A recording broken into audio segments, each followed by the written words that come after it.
오늘도 대고구려 제국, 최근 군사력 강대국 한국은 기존 현무미사일 전력에 만족하지 않고 끝없는 발전을 추구하며 훨씬 길어진 유효 사거리와 더욱 강력한 파괴력을 가진 현무5 미사일을 개발하고 있습니다.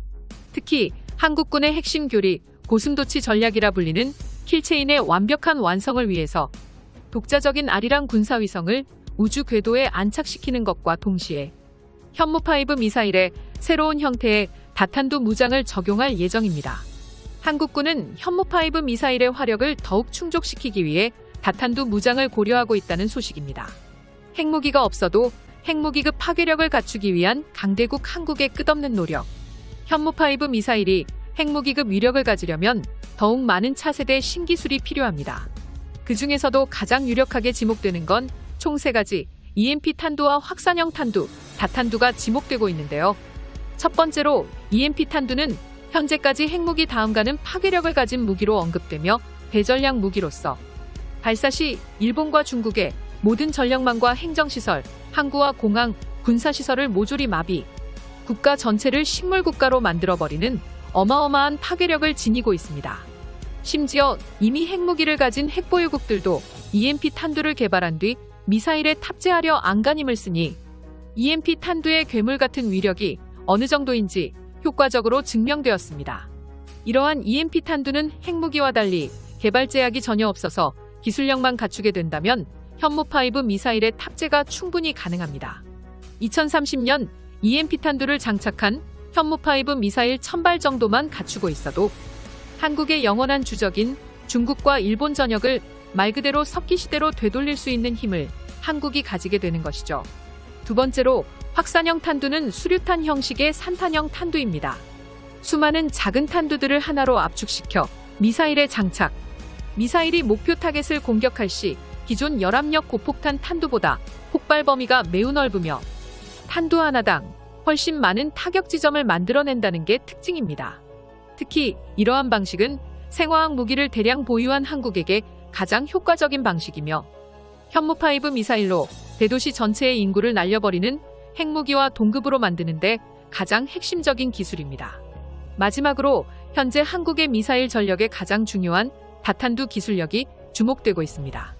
다탄두 미사일이란 한 발의 현무5 미사일에 여러 개의 탄두를 싣고 대기권 밖에서 분리시켜 각각 다른 목표를 동시에 타격하는 무기로 현존하는 탄도 미사일 중에서도 가장 강력한 신무기입니다. 확산형 탄두와 결정적인 차이점이 있다면 확산형 탄두는 탄두 안에 폭장이 여러 개, 다탄두는 탄두 자체가 여러 개이므로 미사일의 크기가 훨씬 거대해야 하는 충족 조건이 있습니다.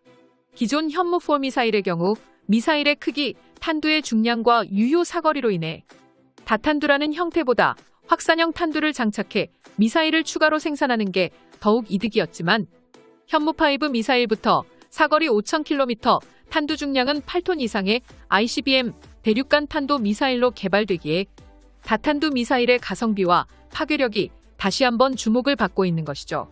우주를 뚫고 나가 대기권 밖에서 탄두를 분리시키기 때문에 유효 사거리라는 게 사실상 의미가 없어지며 한 발의 현무5 미사일만 있어도 도쿄와 오사카, 나고야, 베이징과 상하이, 광저우 등 주요 거점을 동시 타격하게 됩니다. 이처럼 미래의 한국이 개발한 현무5 미사일 한 발이 현무4 미사일 10발보다 강력한 순간화력을 갖추게 됩니다. 다탄두를 적용해 현무5 미사일 탄두의 파괴력을 세계 최강 수준으로 끌어올릴 계획이며 여러 발의 탄두가 한꺼번에 날아와 일본과 중국의 방공망으로 절대로 요격하지 못하는 대전략 무기로 탄생할 계획이죠.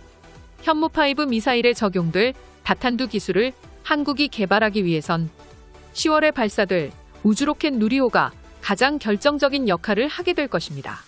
300톤급 추력을 갖춘 누리호의 우주 로켓 기술이 대륙간 탄도 미사일인 현무5 미사일과 기술을 공유하며 한국 최초의 국산 로켓 누리호의 로켓 엔진에 탑재된 300톤급 추진력이라면 중량 6톤급의 탄두를 만캠 사거리까지 발사할 수 있는 괴물 같은 추진력입니다. 오는 10월 누리호가 완벽하게 발사에 성공하게 된다면 현무4 미사일을 상회하는 ICBM 대륙간 탄도 미사일 기술력을 한국이 확보했다고 봐도 무방합니다. 냉전 초창기 군사위성을 발사하기 위해 개발한 미국과 소련의 우주 로켓도 군비 경쟁에 들어가자마자 ICBM 대륙간 탄도 미사일의 개량형으로 사용한 역사를 보듯 우주 로켓과 탄도 미사일 기술력은 밀접한 관계를 가지고 있습니다. 한국은 누리호 발사를 통해 미사일 초강대국들만 소유할 수 있다는 대륙간 탄도 미사일 로켓 기술을 습득함과 동시에 아리랑 군사통신 위성항법 기술 축적까지 진행 미사일 강대국, 우주강대국 한국의 시대를 개막할 것입니다. 우리나라는 올해부터 2027년까지 총 71개에 달하는 인공위성을 발사하는 것으로 확정되었습니다. 한국의 위성 발사 계획에서 가장 충격적인 건 위성 발사 시험에 도달했을 때 66kg에 달하는 위성을 한 발의 누리호에 탑재해서 쏠 리는 없고 발사체 한 개에 여러 개의 위성을 동시에 싣고 올려서 대기권에서 분리 후 위성들이 제각각 다른 방식으로 궤도에 진입하는 방식을 활발히 연구하고 있죠. 이처럼 다위성 기술과 다탄두 미사일 기술력의 결정적인 공통점은 로켓이 대기권까지 올라간 뒤 발사체의 탄두 부분에서 여러 개의 발사체가 갈라져 목표 지점을 향해 따로따로 이동하는 형태를 지니고 있다는 것입니다. 즉, 한국은 2027년까지 다위성 발사 기술도 확보하는 동시에 다탄두 분리 실험과 대기권 미사일 재진입 테스트를 하겠다는 비밀스러운 계획까지 동시에 진행하고 있는 것입니다. 다탄두 미사일은 하나의 로켓에 여러 개의 탄두를 싣고 대기권 밖에서 분리시켜 각각 다른 목표를 동시에 타격하는 무기로 현존하는 탄도 미사일 중에서도 가장 강한 무기입니다. 미사일 탄두의 파괴력을 세계 최강 수준으로 끌어올렸으며 일본과 중국의 방공망으로 절대 요격하지 못하는 궁극의 무기죠. 차기 현무5 미사일 개발 프로젝트가 진행된다면 다위성 발사 기술에 확보한 기술력을 응용해 다탄두 기술 개발을 신속하게 진행할 수 있게 됩니다. 채널명 대고구려제국 시청자분들께 진심으로 감사드립니다. 군사통신 인공위성과 탐사선을 우주로 실어 나를 첫 번째 국산화 로켓 누리호가 오는 10월 발사를 앞두고 실전 훈련에 한창입니다. 누리호는 한국항공우주연구원과 현대중공업, 한화, 스페이스 솔루션 등 대한민국 첨단 기업들의 총집합, 총 300여 개 기업이 함께 개발한 한국형 발사체이며 이에 맞춰 통신과 항법 위성 국산화 사업도 동시에 진행되고 있죠. 대고구려제국 대륙간 탄도 미사일은 한국의 영원한 수건 사업이었지만 결국에는 성공하게 될 것입니다. 그 중에서도 다탄두 미사일은 세계에서 극소수의 강대국들만이 보유하고 있는 기술이죠. 2021년 한국 최초의 군사위성을 선사해줄 누리호 로켓 발사로 한민족은 전 세계를 향해 더욱 높은 긍지와 자부심을 당당하게 보여줄 수 있게 되었습니다. 과거 한국군이 발표한 내용에 따르면 한미 미사일 사거리 지침 개정으로 탄두 무게 제한이 풀리자마자 기다렸다는 듯 최대 8톤의 탄두 중량을 가진 현무 미사일 개발 계획을 공개했습니다.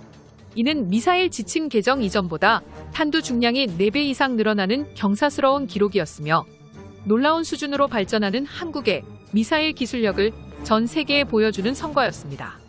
현무5 미사일이 완성되는 순간 한국의 주변국에서 미사일 요격을 성공적으로 자신할 수 있는 국가는 없어집니다.